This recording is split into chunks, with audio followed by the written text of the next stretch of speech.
Assalamualaikum warahmatullahi wabarakatuh.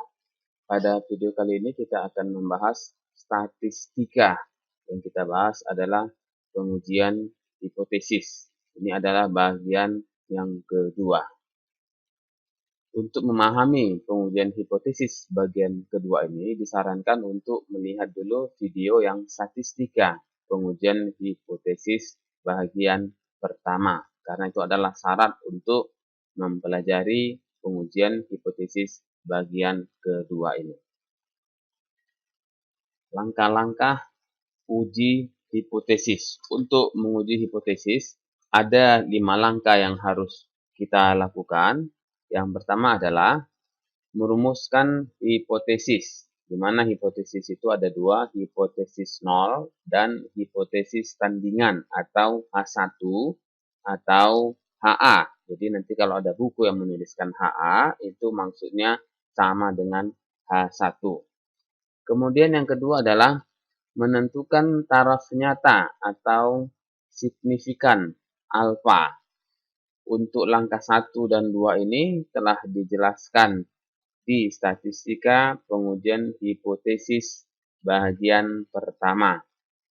Kemudian langkah yang ketiga adalah menentukan daerah kritis atau uji statistik.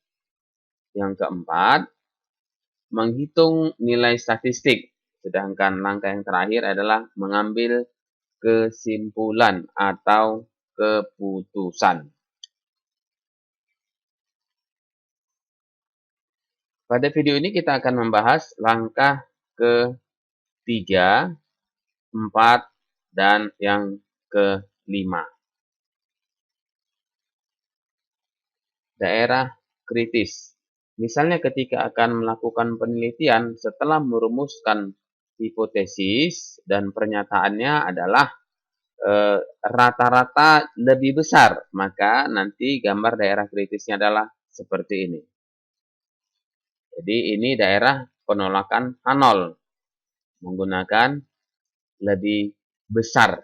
Sedangkan ini adalah daerah penerimaan H0.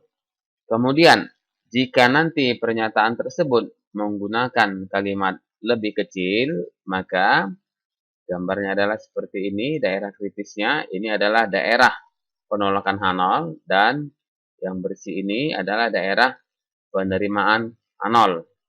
Kemudian, jika nanti menggunakan tidak sama atau tidak sama dengan, maka nanti akan menggunakan daerah kritis seperti ini.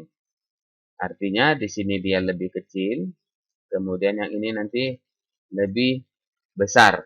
Yang diarsir ini adalah daerah penolakan H0, sedangkan yang bersih adalah daerah penerimaan H0. Contoh 1. Misalkan akan dikaji mengenai dugaan apakah nilai rata-rata ujian akhir nasional atau UAN pada mata pelajaran matematika lebih besar dari 4,25 jika taraf signifikan 0,025 dan data sampel 100 siswa berdistribusi normal dengan rata-rata 5,0 dan simpangan baku 2,5. Berapakah peluang nilai rata-rata UAN adalah 4,25? Tentu terlebih dahulu kita tuliskan dulu hipotesisnya. H0-nya mu sama dengan 4,25. Sedangkan H1 atau hipotesis tandingan mu lebih besar 4,25.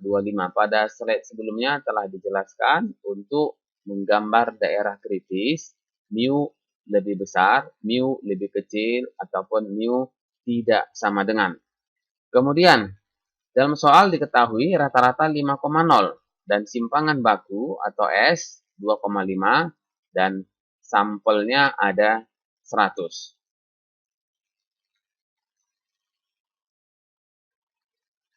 Sekarang kita akan melakukan langkah ketiga, keempat, dan kelima. Daerah penolakan dan penerimaan H0. Terlebih dahulu kita tuliskan yang diketahui H0, H1, X bar, S, dan N. Kemudian kita gambarkan daerahnya karena menggunakan lebih besar, maka daerahnya seperti ini. Di sinilah daerah alfa. Ini adalah daerah penolakan H0. Sedangkan yang bersih ini adalah daerah penerimaan H0. Karena sampelnya tadi dijelaskan bahwasanya berdistribusi normal, maka kita gunakan tabel distribusi normal baku. Kita hitung nilai Z-nya. Z sama dengan X bar dikurang mu dibagi dengan S per akar N. Sama dengan X barnya 5,0. Kita substitusikan nilainya, X bar 5,0. Kemudian mu atau rata-rataan populasinya adalah 4,25. 4,25. Kemudian simpangan baku adalah 2,5. 2,5 per akar dari N. N ini jumlah siswa atau sampel.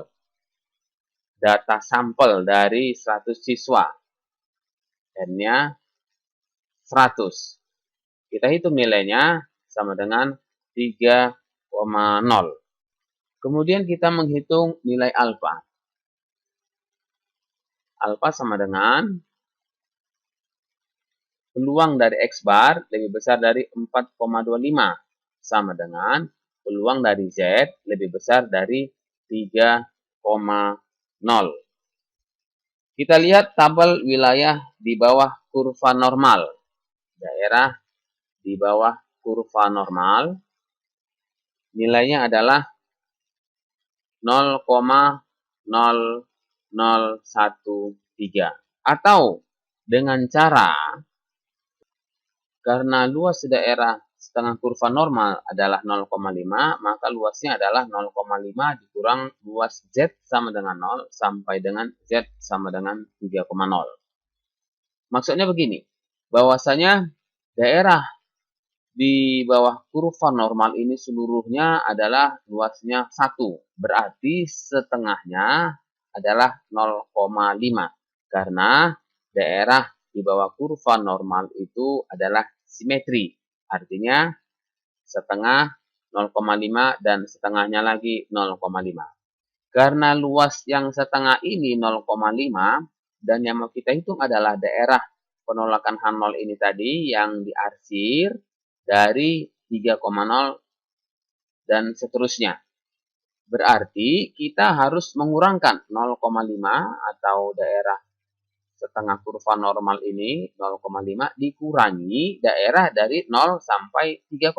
Maka itulah nilai dari daerah penolakan H0-nya.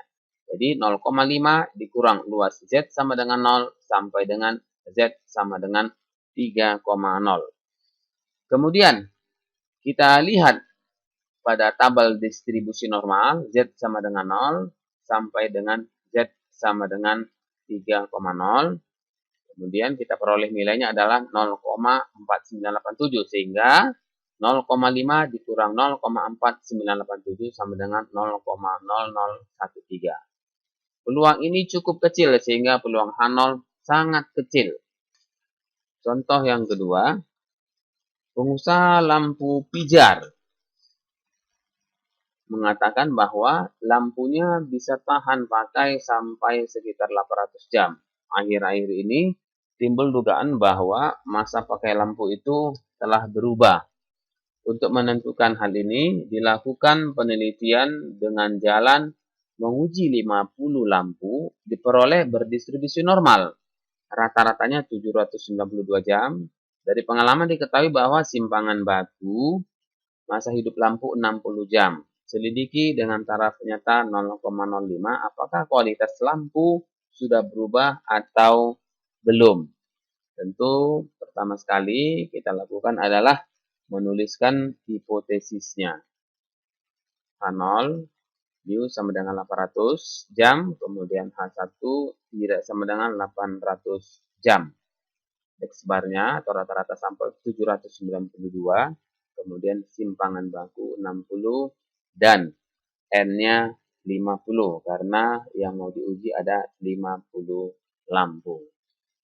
Baik, berikutnya kita akan menuliskan daerah penolakan H0 dan juga daerah penerimaan H0.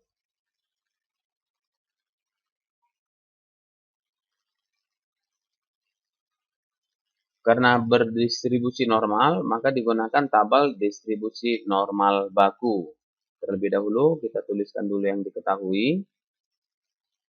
Karena mu-nya tadi tidak sama dengan 800. Mu untuk tandingan, hipotesis tandingan atau H1.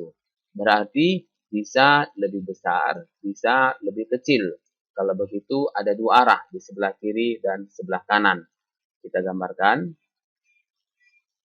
Yang ini untuk daerah lebih kecil, sedangkan yang ini lebih besar. Ini adalah daerah penolakan H0, sedangkan yang bersih ini adalah daerah penerimaan H0. Sekarang kita hitung nilainya, Z sama dengan X bar dikurang mu dibagi dengan S per akar N. Kemudian nilai-nilainya kita substitusikan. X barnya 792, kita masukkan nilainya. Kemudian mu-nya itu 800, kurang 800 dibagi dengan simpangan baku atau S 60.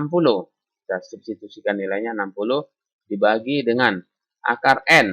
N ini tadi adalah lampu yang diuji, ada 50. Kita substitusikan nilainya. Setelah dihitung, nilainya adalah min 0,94. Inilah Z hitungnya. Karena alfanya 0,05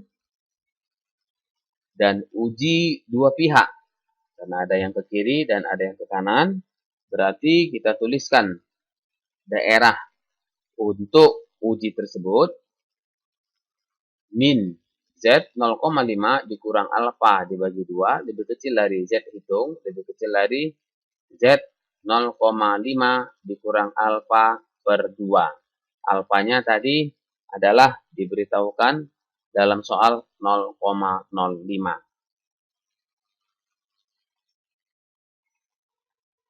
Kita substitusikan nilai alfa, min Z 0,5 dikurang 0,05 bagi 2 lebih kecil dari Z hitung, Z 0,5 dikurang 0,05 per 2. 0,05 dibagi 2 itu nilainya adalah 0,025, sehingga diperoleh min Z 0,5 dikurang 0,025 lebih kecil dari Z hitung, lebih kecil dari Z 0,5 dikurang 0,025. Kemudian jika ini kita kurangkan, maka nilainya adalah 0,475.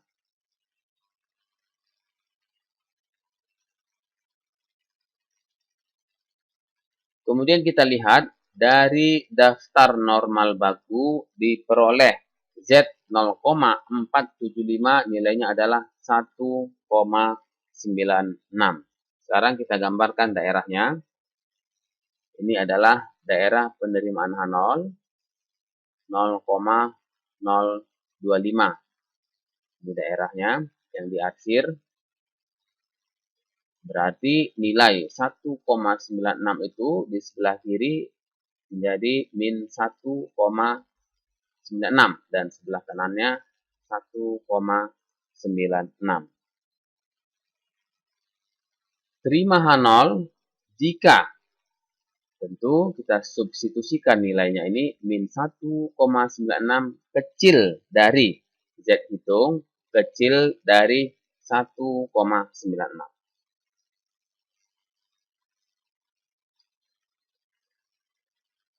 Dalam hal lain tentu H0 ditolak. Dari perhitungan pada slide sebelumnya bahwasanya Z-nya itu diperoleh min 0,94. Maka H0 diterima. Jadi, alfa sama dengan 0,05, penelitian memperlihatkan masa pakai lampu masih sekitar 800 jam.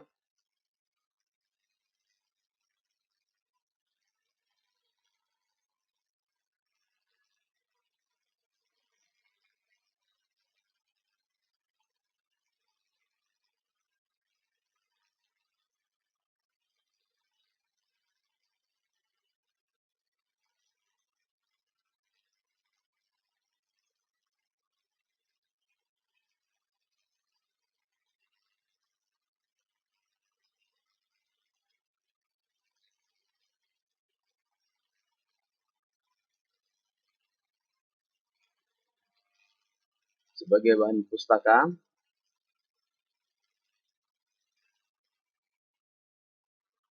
Demikian, mudah-mudahan bermanfaat.